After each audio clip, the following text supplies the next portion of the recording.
trusted news source, ABC6 News at Noon. And a good afternoon to you folks. We're going to begin today with a look at the forecast and a live look outside at this lunch hour. Some clouds in the sky. The sun's still peeking through, though. Meteorologist Chelsea Priest here with a first check of the forecast this afternoon. Hi, Chelsea. Hey, Casey. We started the day kind of chilly out there. Many spots were down to the low 30s. If you were up and about early, you felt how chilly it was this morning. At this point, though, we've turned things around nicely. We're currently sitting in the mid to upper 50s range, 56 here in Providence, 57 in the New Bedford area, 53 in Newport as well. Now, you're seeing some sun poking through those clouds. The clouds are slowly starting to roll in, kind of a thin layer right now, but those clouds are going to be thickening up through the remainder of the afternoon. And you can see some rain just off to our west. We're going to track that as it gets closer. That being said, while that line looks like a lot of rain right now, it kind of falls apart as it gets here. And into the evening hours, there may be a couple little sprinkles, but otherwise we're looking at just more clouds outside as the day goes on. We actually get back into full sunshine tomorrow. I'll have a look at your end of week and weekend forecast in just a few minutes. Casey? All right, Chelsea, we'll check back in. Thank you. New today at noon. Bristol County Sheriff Tom Hodgson is sitting down with ABC6 one day after kicking off his campaign for re-election. ABC6 News reporter Dominique Turner spoke with him today and joins us live now in the newsroom with more. Dom, good afternoon. Casey, good afternoon to you. Bristol County Sheriff Tom Hodgson officially announcing his plan for re-election Wednesday with the support of Massachusetts Governor Charlie Baker. In a sit-down interview, Hodgson recounting his last 25 years as sheriff and what his plans are going forward. After serving as Bristol County Sheriff for 25 years, Sheriff Tom Hodgson officially launching his re-election campaign Wednesday night. Massachusetts Governor Charlie Baker giving the sheriff his endorsement. The governor shares the same strong law enforcement positions I do about the rule of law. Passionate about his work as one of Bristol County's top cops, he says he's committed to developmental programs set to give inmates more than they came in with. When people come into our facility and they're confined there as an inmate, that they're going to spend their time focusing on programs that are getting them on a trajectory to be successful and never come back. As of right now, Hodgson aiming for his 5th term in office and running as the only Republican candidate. 3 Democrats also have their eyes on the position: Attleboro Mayor Paul Heroux, former Somerset Police Chief George McNeil, and attorney Nick Bernier. I don't really care what your party is. What I care about is, are we doing what we need to do and we promised to do for the people that gave us this opportunity? When asked about his goals, Hodgson says he's focused on preventing more troubled youth, helping seniors who need to be assisted, and opening more facilities for those struggling with mental health. Add tools to their toolbox when they come in so they never leave with the same empty toolbox that they came in with. The Massachusetts primary is set for September 6th and the general election is November 8th.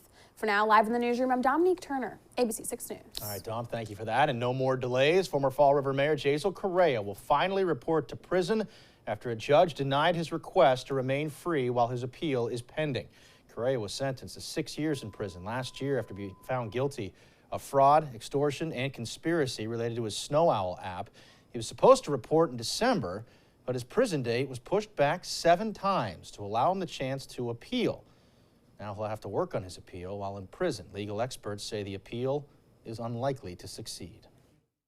An appeal only addresses issues at which the trial judge may have made a mistake or the jury may have somehow been tainted. So it's hard to win appeal. Most appeals, the vast majority, overwhelming vast majority of appeals fail. Correa is ordered to self-surrender tomorrow in New Hampshire. Do make sure to stay with ABC6 News for continuing coverage of this story. We'll have more reaction to Correa going to prison tonight on ABC6 News at 5. Now to an ABC6 News update today. The first civil lawsuit has been filed against administrators, both past and present, in the North Kingstown School District. This regarding the allegations of those fat checks by a former basketball coach at the high school. That lawsuit claims school administrators in the town enabled 20 years of alleged fat checks by Coach Aaron Thomas, who was let go in June. A former North Kingstown High School student and his father claim he was a victim of Thomas's alleged fat checks, filing a lawsuit Tuesday night against department administrators saying they silenced or ignored the allegations. During a school committee meeting last night, North Kingstown residents all voicing the same message of distrust. People I'm looking at should all recuse themselves. You are the problem. And I would also suggest you each get your own attorneys, because it's only going to get worse. How does anybody live with themselves if another child, you put other children at risk by your inaction? You had the opportunity to do the right thing. And you chose time and time again not to do that. It arises out of negligent supervision, a lack of training, and a failure to report and appropriately oversee a coach in that school for a matter of some 20 plus years. An investigation by the school committee was released in March explaining that several officials knew as early as 2017 and turned a blind eye. The school committee also announcing they'll be hiring an out-of-state consulting firm to lead their search for a new superintendent. Now to our continuing coverage of the coronavirus. The Steamship Authority mask mandate is no more after reviewing a federal judge's ruling tossing the CDC's mask mandate on public transit. The Steamship Authority lifted its own mandate Wednesday. It's one of the last local transit authorities still requiring masks as of yesterday morning. In a tweet, officials said updated guidance from the Coast Guard means there will be no mask requirement on boats, in terminals, or on buses. And the battle over masks rages on today. The Biden administration now saying it will appeal that Florida judge's ruling voiding mandatory masks on public planes and public transportation. Here's ABC's Rena Roy. Days of back and forth when it comes to masking up in America. Here in Philadelphia, there is an indoor mask mandate, yet I'm seeing so many people without masks, so it's really quite confusing. Conflicting messages confusing travelers, with rules varying by city and mode of transportation after a Florida federal judge overturned the travel mask mandate this week. Coming from Pittsburgh to New York, almost nobody had them on in flight. But then coming from New York to Boston, I would say about half the flight had them. Now another twist in the showdown over masks. The Department of Justice appealing that judge's decision. I think it's really important that they actually appeal that ruling, because I think it is important that we are able to switch back to putting masks again if there's another big variant. The CDC concluding that requiring masks for travel remains necessary for the public health and that it's well within the CDC's legal authority to protect public health. Officials say this is also about setting precedent. The objective here is, of course, to appeal the 15-day extension, but also to preserve the CDC authority over the long term, and we certainly want the CDC to continue to have this authority. Some cities and schools reinstating face covering rules, with new infection rates growing by nearly 23% over the last week. I think I expected it. I kind of had a feeling it would come back, and I'm glad we caught it early. Health experts keeping a close eye on new subvariants of BA2, one of which is estimated to be more transmissible. It is important to note that the judge's ruling still holds for now, meaning masks are not required during travel unless local officials say otherwise. That will only change when a new decision comes down on the appeal. Rena Roy, ABC News, New York. And still to come at noon, headed to Brooklyn, up 2-0. The Celtics battled back last night to take game 2. We'll have more. Plus some local flavor at the Red Sox game last night, all in honor of the late, great Jerry Remy. And listen up, farmers, a major warning today from the FBI regarding the current harvesting season. We'll have that all coming up at noon.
Now to the Celtics in their opening round playoff series with the Nets. And despite being down 10 at the half last night at the Garden and trailing a 1 point late in the second quarter by 17, the C's battled all the way back last night to down the Nets in Game 2, 114 to 107. Boy, just a furious march back late in that first half, led by Jaylen Brown's 22 points, Jason Tatum's 19. Every Celtics player except for one finished in double figures last night. Oh, and that C's defense, they kept the big guns at bay again as well. KD only 4 of 17 from the floor. Kyrie 4 of 13.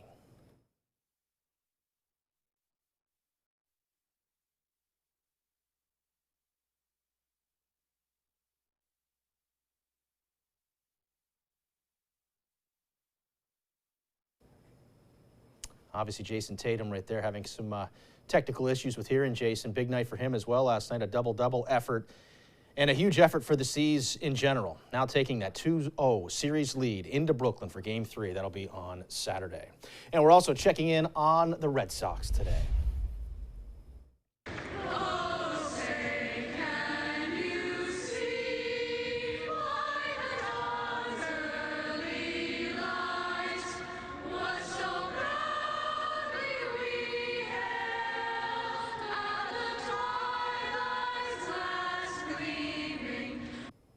That is the Somerset Berkeley Regional High School Choir singing the national anthem before last night's Red Sox game, all part of a very special ceremony to honor longtime Sox player and broadcaster Jerry Remy, a Somerset High School grad. Remy died over the offseason after a battle with cancer. The Sox named the TV broadcast booth after him. A slate of speakers last night hailed him as a legend and the hardest worker at the park. The Sox fell to the Blue Jays 6-1. Rubber match of that series coming up here in just a little over an hour from now at 1:35. Just ahead at noon today, this can't be, can it? Chocolate prices up and maybe not going down anytime soon. We'll tell you what's to blame for that.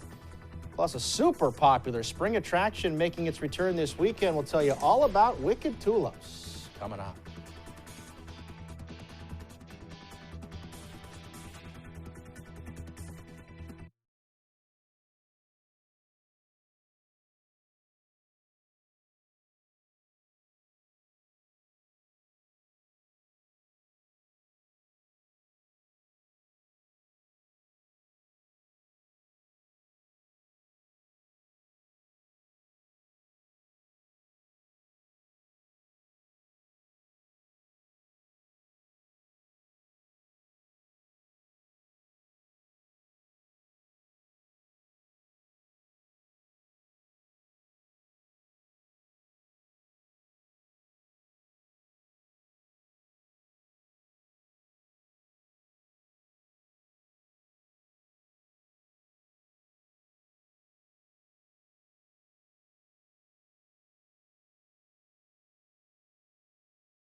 Welcome back. Some consumer news this afternoon. The FBI warning farmers to be on the lookout for potential hackers. Apparently, cyber criminals are trying to go after farmers right now during planting and harvesting season, thinking they are more vulnerable and willing to pay off the extortion. 6 grain companies were targeted last fall, and 2 others have already been attacked this year. Boy, and say it ain't so. The price of chocolate and other sweet goods is going up. Prices for Nestle products are up 8.5%, the company blaming inflation for the rising prices and potential increases in the future.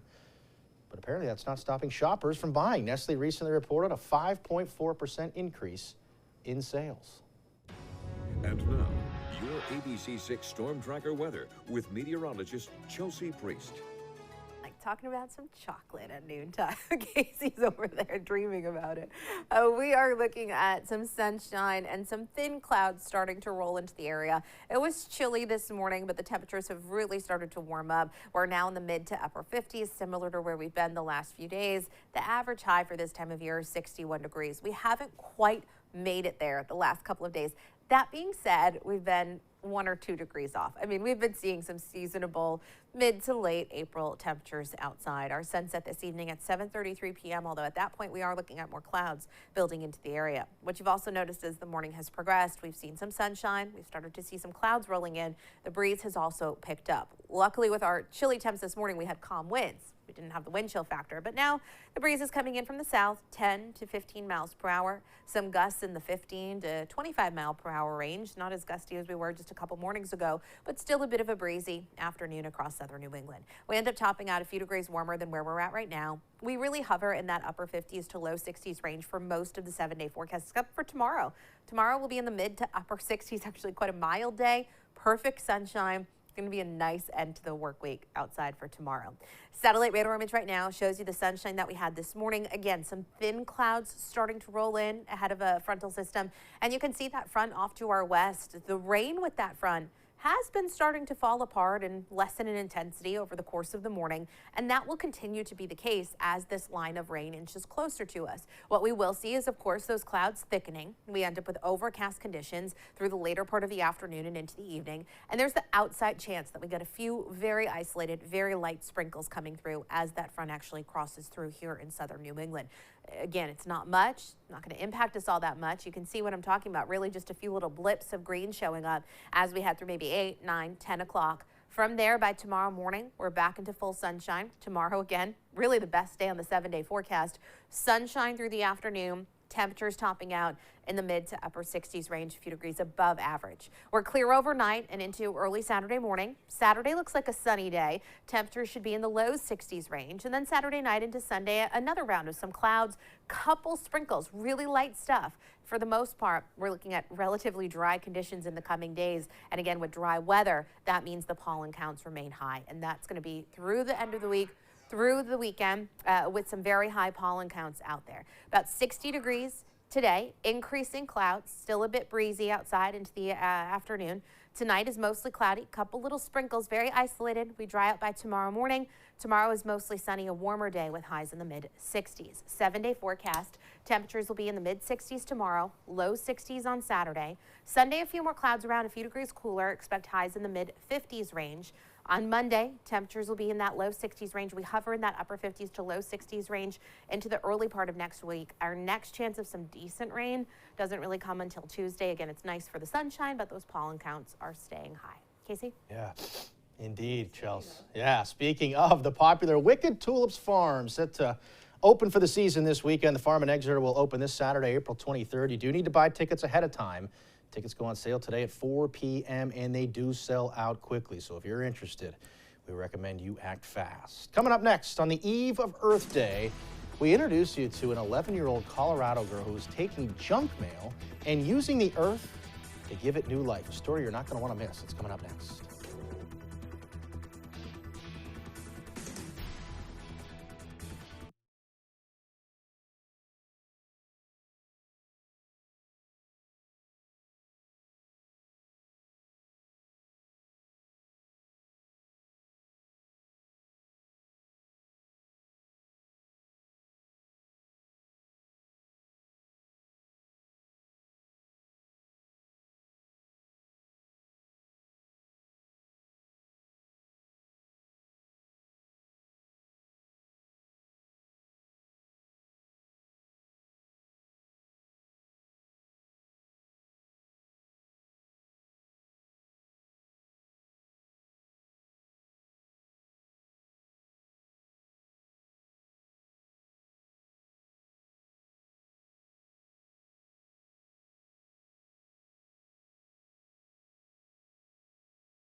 Welcome back. Today, tomorrow, and every day, a young girl from Colorado is saving the world, and she's doing it using junk mail, taking the unwanted stacks of paper and turning them into fertilizer. Here's ABC's Will Gans with more.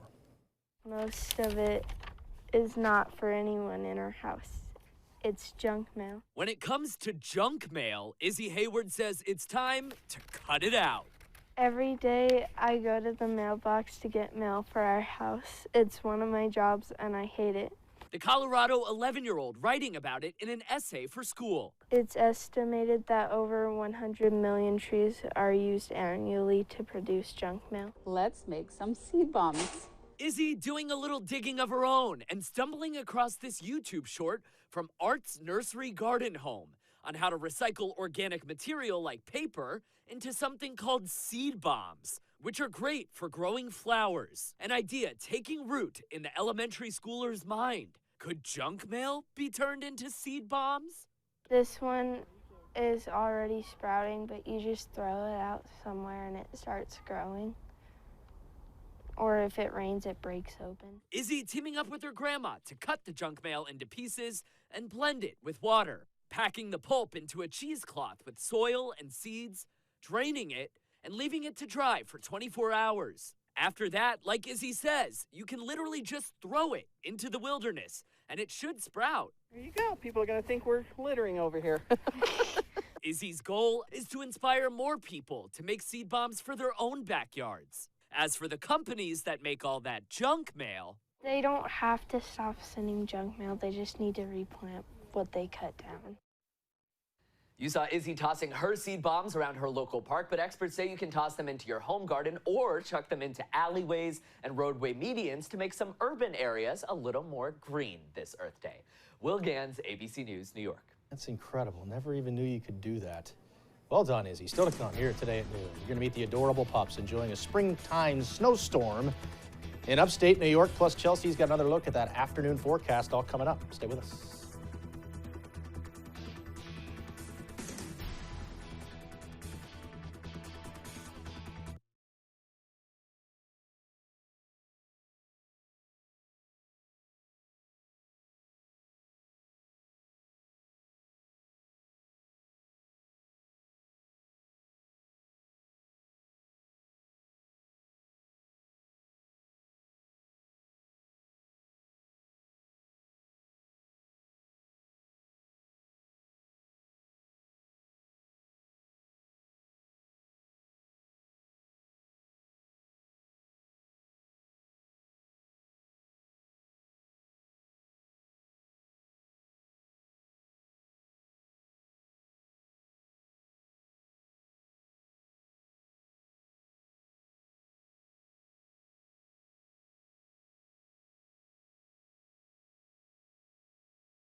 Well, finally this afternoon, the Buffalo area, they saw a spring snowstorm earlier this week.